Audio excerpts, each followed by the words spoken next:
Hey friends, it is November the 6th, 2012. Guess what? 132.2. And today is day, VLCD day. That doesn't make sense. Why do we say day? Because VLCD is very low calorie day.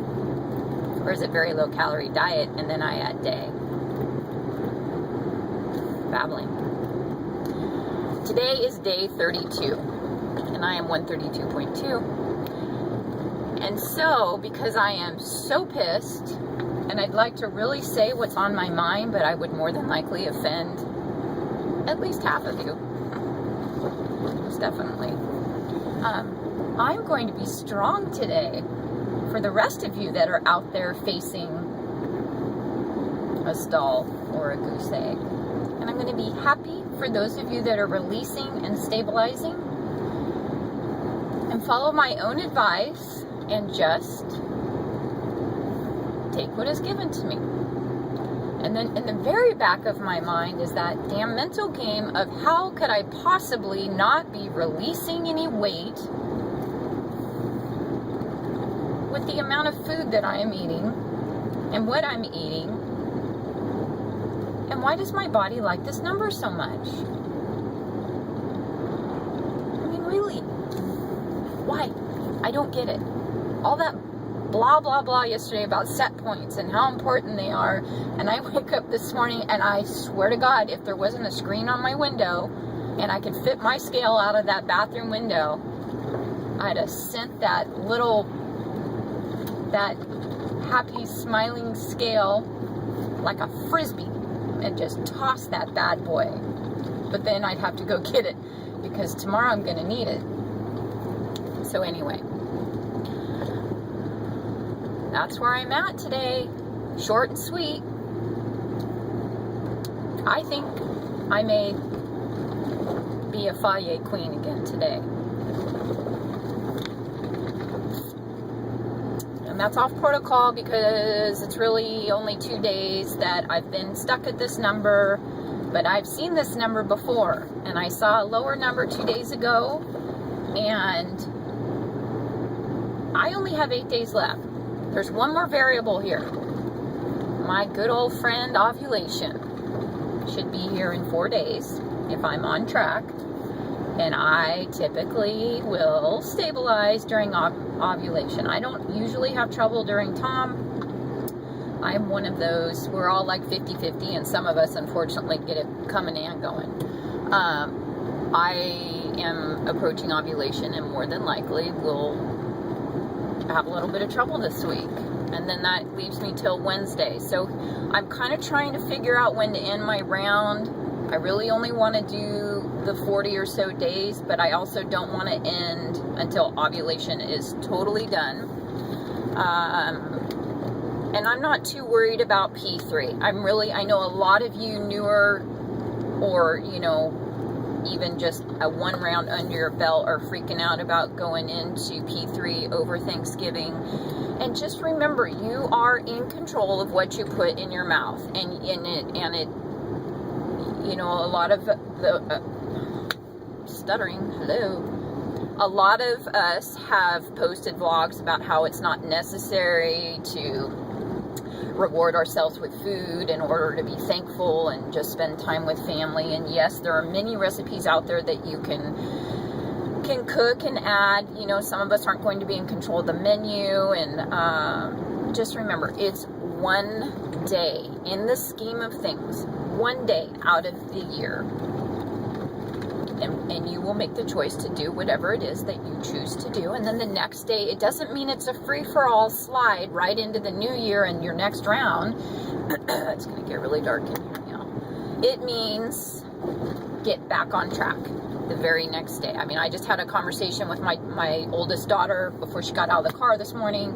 I was asking what desserts are very important to them for Thanksgiving, which will be at my house this year. And she said, I'm not eating Thanksgiving this year. And well, she will be in P3 also. So I had a little bit of a talk with her, the same little pep talk I'm giving you right now. about, you know, living your life and enjoying the day and not overindulging, because the reality is all of that rich food will kill you. If you have been in P2 and you, first of all, you're not going to be able to eat as much as you think you're going to want to eat because your stomach is much smaller.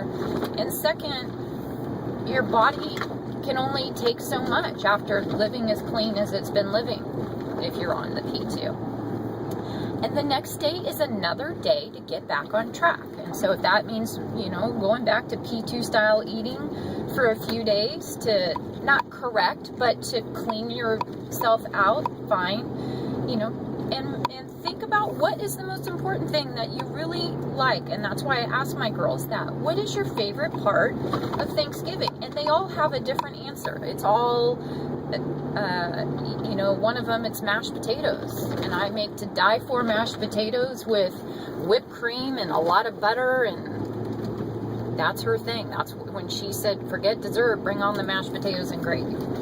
So anyway, the reason I brought that up is because I am looking at when to end my round. I looked at the calendar this morning. The most important thing to me is to be aware of ovulation and when the ovulation takes place, and to give myself a few days after the ovulation, and then at least a week before Tom comes back into town. So I'm right on them, and that's why I planned my round this way. I definitely waited until I was done with Tom. I started my round on the day I was done with Tom, and I intended to stop my round on the week in between the ovulation and Tom. So I'd like to have those 3 days of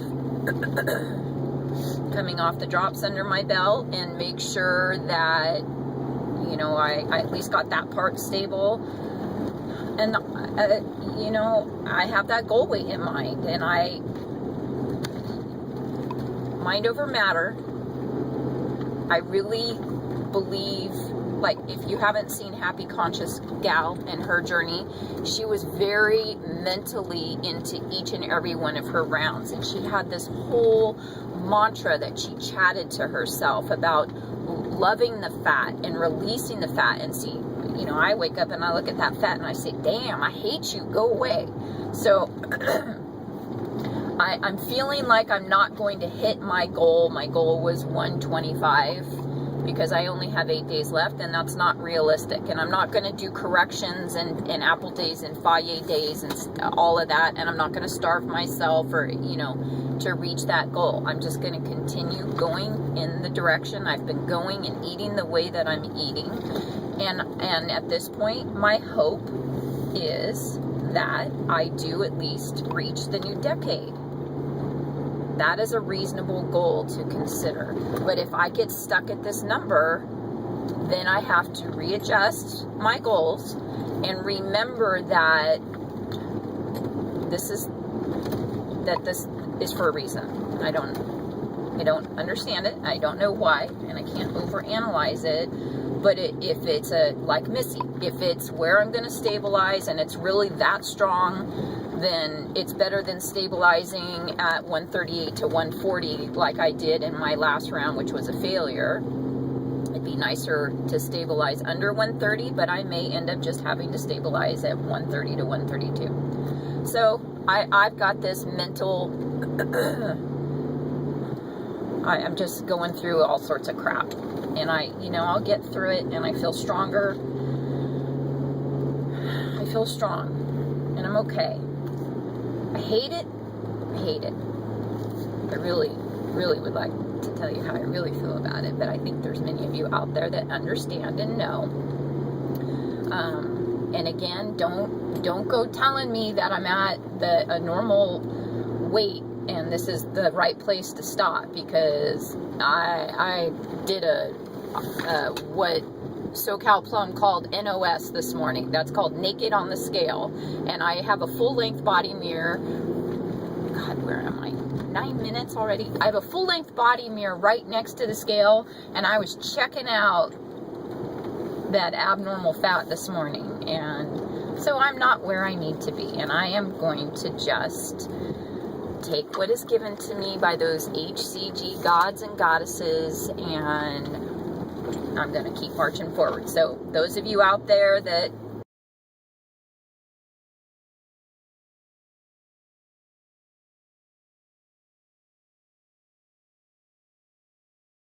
Guys, wish me luck again. Fingers, look, eyes crossed. I'm driving and I'm crossing my eyes. Oh God, I'm a wreck. All right, I love you guys. Have a great day. Can't even see my face. Ciao.